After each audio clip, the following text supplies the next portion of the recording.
চাঁচল থানায় টানা 20 ঘন্টা ধরে উত্তর মালদার বিজেপির সাংসদ খগন মুর্মুর অবস্থান বিক্ষোভকে ঘিরে তৈরি হলো ধুন্ধুমার পরিস্থিতি।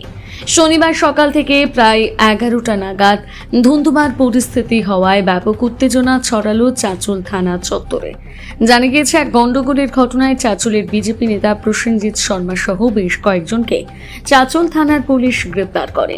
সাংসদের দাবি, পুলিশ যাদের গ্রেপ্তার করেছে তারা সকলেই নির্দোষ।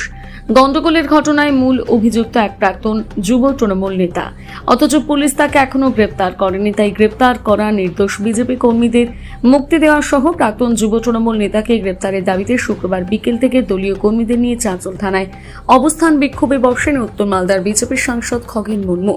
সেই আন্দোলন শনিবার 20 ঘন্টা পরেও জারি রয়েছে। এর মধ্যে শনিবার বেলা 11টা নাগাদ আন্দোলনকারীরা চাঁচল থানা চত্বরে ত্রিপল খাটিয়ে অবস্থান বিক্ষোভ চালিয়ে যাওয়ার সিদ্ধান্ত নেন, কিন্তু পুলিশ তাতে বাধা দেয়। আর এই বাধা দানকে কেন্দ্র করে তৈরি হয় ধুন্ধুমার পরিস্থিতি।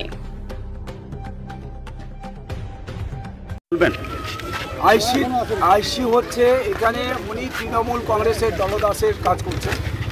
তৃণমূল কংগ্রেস যেরকম এখানে নির্দেশ করবে, আইসি সেটা অক্ষরে অক্ষরে পালন করবে।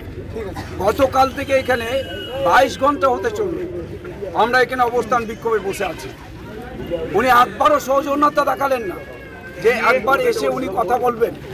কতবার বলা হলো তাকে এখানে এসে কথা বলার জন্য, উনি আসলেন না। গোটা রাত্রি বসে থাকলাম, ঠাই একইভাবে বসে থাকলাম।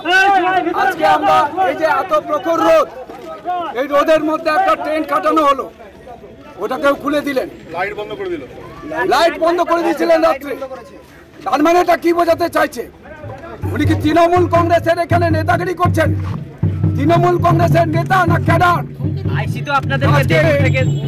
আইসি যেটা করতে চাইছেন, এই যে এত রোদ, এই রোদের মধ্যে আমরা মাথা ফাটা রোদে বসে থাকবো, বসে থাকবো। আজকে যদি কিছু হয়, আমি গতকাল থেকে এখানে বসে আছি 2টা থেকে রোদের মধ্যে, গোটা রাত্রে এক চুল ঘুমায়নি। যদি আজকে কিছু হয়, আইসি দায়ী হবে। আমাদের এখানে যারা সবাই বসেছিল কাল থেকে, মহিলারা বসে আছেন, যদি তাদের কোনো রকম কিছু হয়, সানস্ট্রোক হয়, কিছু হয়, তাই কিন্তু আইসিকে নিতে হবে দায়িত্ব। তুলে দিলেন। আইসি তো এসেছিলেন, মানে পাশ দিয়ে চলে গেলেন। তো উনি তো এখানে সৌজন্যতা নয়, তার দেখা করেননি আপনার? কেন দেখা করবেন? উনি তো দেখা করার জন্য না। উনি তৃণমূলের, ওরা যদি কোনো তৃণমূলের কোনো একটা ছোট চুটিপুটি কিছু বলে, তাহলে টেবিলে তিনি মুখ লুকান, সেখানে হচ্ছে মাথা লুকান, টেবিলের তলায় ঢুকে যান ভাই। আর এখানে আমরা যেহেতু জনপ্রতিনিধি আছে, এতজন জনপ্রতিনিধি আছে, আমি একজন এখানকার সাংসদ, সৌজন্যতা বোধ আছে? তোর কোনো সৌজন্যতা বোধ